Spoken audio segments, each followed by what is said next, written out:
Hi, I'm Kira Evans, News Director of KLSU News, and thank you for tuning into our episode of Tiger Talk. Today I'm joined by Noah Associate.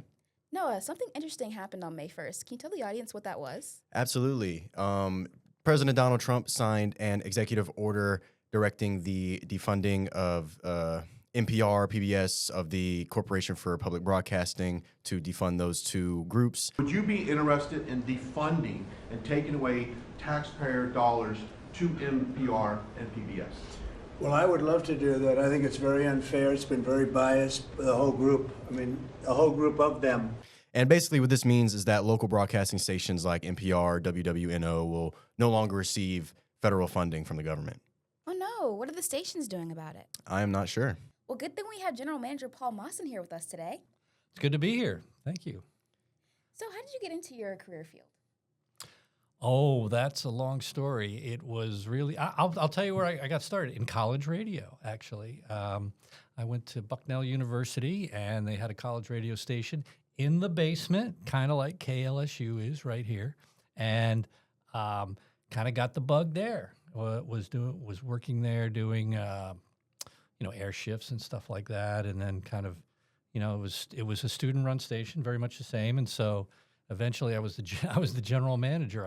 At some point, I think just by attrition, it just happened, and really liked doing it and enjoyed doing that, and that's kind of where I got started in radio, doing that kind of thing. I actually went and worked in business after that when I graduated. Didn't do radio for a couple of years, but then gravitated back to it. Did some commercial radio, and eventually ended up in public radio, public broadcasting, and working at some NPR stations across the country. And lo and behold, landed here in Louisiana, originally managing the NPR station in New Orleans, which is WWNO.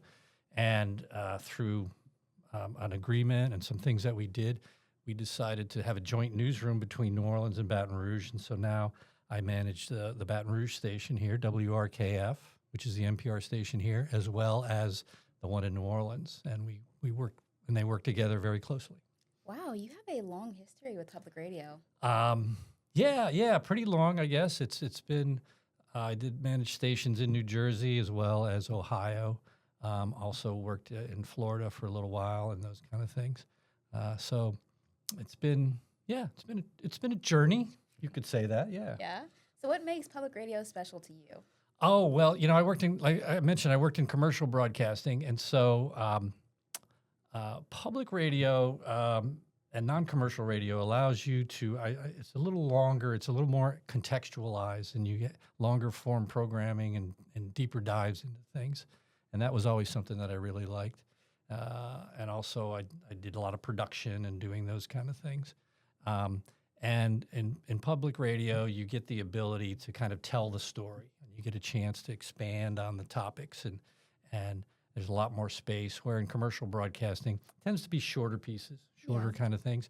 And I just found that I just enjoyed doing the longer stuff much better. And so that's kind of why I gravitated to it. And that's what I like about it. I like about the long form and the more in-depth and contextual, especially, you guys work in news. So being able to do longer packages and really do longer stories and really scratch below the surface is really important. And so that's kind of what we do. It is what we do. Yeah, that is what we do. So in the past, how has the government funded your station's operations? So for WRKF, and WWNO is similar, federal funding came in the form of money through the Corporation for Public Broadcasting, which, by the way, I believe KLSU received some Corporation for Public Broadcasting money as well. Yeah. I say used to. And so for WRKF and WWNO, it was about 10% of our budget that it provided. The rest we had to raise from community sources, from individual donors, members, and also businesses underwriting and those kind of things, and then also grant opportunities from other sources, foundations, and things like that. So a mixture of things, but the federal funding was about 10% of the budget. Okay. And when did you first notice a shift in the funding of the stations? Shift in what respect? Meaning? Like a decline in the funding. From the government, from the federal government? Oh, yeah, Yes. okay. Yeah, so we kind of got wind that this was all with the new administration that came in recently, that one of the things that was on their list of things they wanted to do was to cut funding to the Corporation for Public Broadcasting. And so that was started pretty much from the beginning of that administration, which was started in January. And so we've been working pretty closely to try to, with other stations and with NPR and other organizations that were interested in maintaining federal funding for all of public broadcasting. And we were working with them for, pretty much that entire period. In fact, I went to Washington, talked to some of our legislators and those kind of things to see if we could maintain that funding. And so it's been a pretty long process. So how does this lack of funding affect your staffing and your programming? Well, the thing about that funding, the funding from CPB, we call it. We love acronyms in radio, so CPB is Corporation for Public Broadcasting. The nice thing about that funding was, even though it was only 10% of our funding, it was funding that we could rely on every year, and it could be used for more general purposes, for program development, for whatever we needed. And so that was kind of nice to be able to have that. And with that, we're able to leverage that into all kinds of other funding, from membership and from other foundations and things like that. So it had an impact sort of an outsized impact for the amount of actual dollars that it was. And so when we started to hear about the potential for cuts, we're looking at, we're going to have to cut 10 to 15% of our budget, and across the board, we might have to, cut that in staffing and other things. But we kind of strategized how we would handle it if it did happen. And fortunately, we haven't had to do any of that yet. So I'll knock on wood and hope that we can keep that going. Are there any specific areas that would feel this lack of funding the most within your station? Yeah, I think local programming, because it is by far the most expensive thing that we do, and we'd like to expand that. And so not having that CPB money coming in really kind of puts a couple of projects on hold until we're able to find other funding and those kind of things. So I think that will have the biggest impact there. We'll also probably cut, and we are in the process of doing this, cutting back some of our national programs and prioritizing the ones that we want to get. We're talking about NPR programs and other ones, because there's a number of those right now, and we have to pay fees for each of those. So we're kind of cutting that down, not eliminating it, but just cutting that back a little bit to help alleviate the budget pressure. And what is something, if there is anything that you think is misunderstood about public media by the public? That it's paid for fully by the government. Also, I think that there's, the funding of it, how it is funded and those kind of things, I think is something that people don't fully understand. I think they understand it more now because of what's going on with the cuts in federal funding. And so anything we can do to kind of educate people a little bit more on how that works. And I also think it's also that, your support of it, it's voluntary, and there's no paywalls. We don't have any paywalls on anything we do, on our news content, on our website, certainly on the broadcast. We've tried to figure out how to make people put a quarter into the radio to actually listen, but we haven't gotten that technology down yet. Where do you see WRKF and WNNO 5 years from now? Well, we'll be the number one stations in both markets. I don't know. We'll see what happens. I think my hope is that we will be in a position of we will be independently funded, clearly, at that point, and we are right now. So we'll continue that, and I think we'll continue down that path. I think we'll see more support coming from our listeners and from the community. We'll also be much more engaged with the community than we have been in the past, I think, simply because that's how we're going to be able to survive moving forward. And it's also something that's in our mission, always has been. And I think we're just kind of upping that game now. So I think we'll see us being a lot more engaged and doing a lot more events. And also, it's kind of interesting, radio and WRKF. Okay, this is an FM broadcast, and broadcast is a platform, but now there are other platforms, obviously. There's digital, there's podcasts. I mean, we do a lot of podcast work ourselves right now. And so I see us being much more of a multimedia organization than we are now.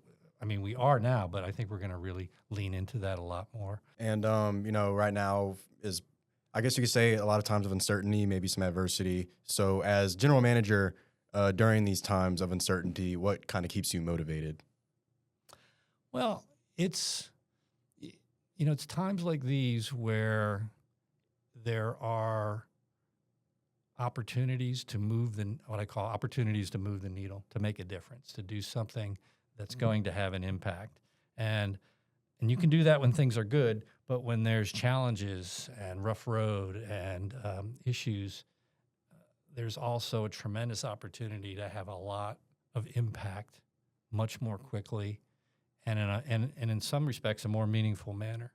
So I think that's what, for me, look, this is a lot of work. I won't sugarcoat it. It's a lot of work having to replace this funding and moving our model and doing all that, our funding model and slightly, and making all these adjustments and all that kind of thing. However, there's also some really good things that are happening. And the people that I'm talking to and the people we're engaging with today are conversations that, because of the environment, because of the rescission of federal funding and all that kind of thing, those conversations might not have happened before this. And so I look at it, I tend to be an optimist on these things. And so I think that some really good things will come out of this. I don't recommend this as a way to get there, but since this is where we are, then let's embrace it and move forward. And I think we can make a huge difference in what goes on. And that's the kind of thing that I look for in anything we do. So I'm very encouraged by where we are, the response from the audience, and the kind of things that we're going to be able to do. And so that keeps me going. Awesome. Yeah. And that is my last question. But before we end, do you have any last words that you want to tell everybody? Anything you want to end off on? I just want to say that Kiera and Noah and Anna, Catherine, are great. And if you're out there and you need somebody in your organization moving forward, hire these people. They've done a great job. Thank you. Yeah, absolutely. I will take that every day of the week. I would say this too, is that KLSU is doing some really, having the ability for students to have hands-on experience. It's what I got when I was in college, and I really think that had a lasting impact. I probably wouldn't be in radio if I hadn't done that. I don't know. It'd be interesting. Interesting to go back in the time machine and see what happens. But just having the ability to work the machinery, to take responsibility, to produce things. I mean, producing content is really a lot of fun. I mean, honestly, it is. At the end of the day, it's a lot of work, but it's a lot of fun, and it's a rewarding thing to do. And then having a platform like this to work with. I mean, we just did a tour of the studios and all those kind of things. This is a really nice facility. And, having the ability to do that, I think, is really important. And we have actually hired a fair number of manship graduates and journalists and those kind of things moving forward. So I think this is a great environment, and you guys are doing a great job. You guys are news, right? You're the news director. What do you cover? So I'm just a news reporter. I cover really anything that they throw my way, but I also general assignment kind of stuff, or is it? Yeah, it's kind of just like any it's that are happening. I prefer to do like political issues myself. Okay. I talk a lot about politics when I do my updates, and also like any I like doing crimes as well, like locally. Actually committing crimes or Oh. covering No, them? no. Oh, I'm sorry. I just wanted to get clarification. No. I promise I don't commit crimes. I like covering them. I I like- was walking that one back big time. yeah. No, that's good. No, I'm kidding. Noah is a good. That was my speculation. Yeah, he's a good egg. I didn't say it. I know nothing. Yeah.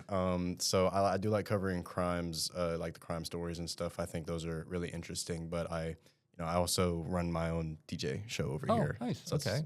I get involved as much as I can with the radio, just in general, outside of just news. So when you guys are and Anna, are you reporting? She's not on mic, so Nope. you won't hear her. I am a news reporter, Okay. and I do pretty much know what does, but I like to talk about entertainment news. Entertain. Okay. Yeah. Yeah. They don't have their own segments, but they don't have their own beat, I should say. But I like to give them the opportunity to cover things that they care about, so they can really have a passion for journalism. Oh, that's great. So entertainment, culture, that kind of stuff. I mean, that's important. That's an important thing to cover, and I'd encourage you to try to scratch below the surface a little bit when you do those kind of things, because there's a lot there. There's a lot to unpack, and it's really kind of neat when you do that. So, all right. So you're news director. I'm the news director. Yes. So what's your day like? Well, my day-to-day, honestly, is I do the updates in the evening. Normally on Fridays, I come in the mornings and do news updates. But I also do a lot of packages for TV news in my class. Shout out Cindy Carter. We both do it. Yeah. But I love news in all forms. I love creating packages, and I love creating television packages as well. I just did a package on the increase of juvenile violence in Baton Rouge, and I interviewed this lady who had lost her daughter to juvenile violence, and just being there with them and comforting them through the situation, while also getting meaningful responses of how I can protect myself as a young woman was really inspiring, honestly.